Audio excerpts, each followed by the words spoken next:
This is the VOA Special English Technology Report. America's video game industry was the winner in a decision by the United States Supreme Court. In late June, the justice rejected a law in California that banned the sale or rental of violent video games to people under 18.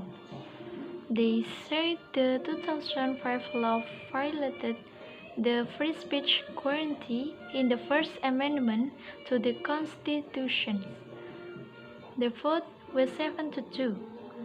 The court decided that video games are a protected form of creative expression like books, plays, and movies. Paul M. Creel, Dean of the University of Dayton Law School in Ohio, says California did not see gaming that way. The state of California tried to argue that this was not speech, it was more of an activity because children interact and play with the video games. And so it's not traditional speech like a book or like a magazine.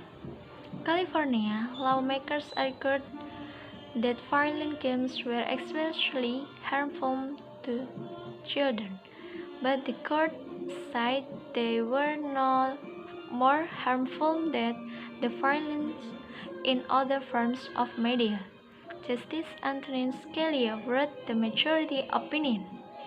He pointed to the violence in fairy tales like Snow White and Cinderella and in cartoons.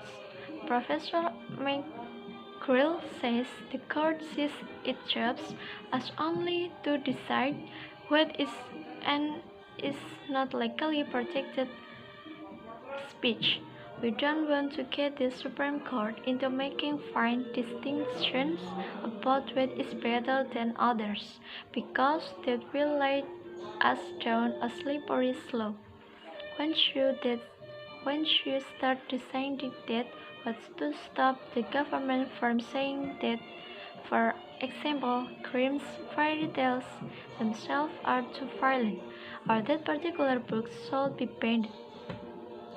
In fact, from 1915 to 1952, the Supreme Court permitted censorship of movies for fear they could be used for evil.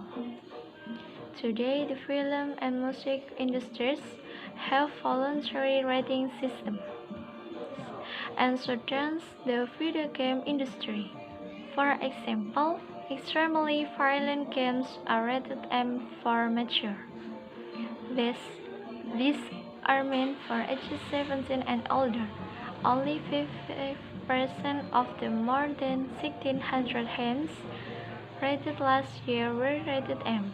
Still, A.B. Halloran, a manager at a GameStop store in Maryland, says M-rated games like Call of Duty, Halo, and Fallout are the most popular games in the store.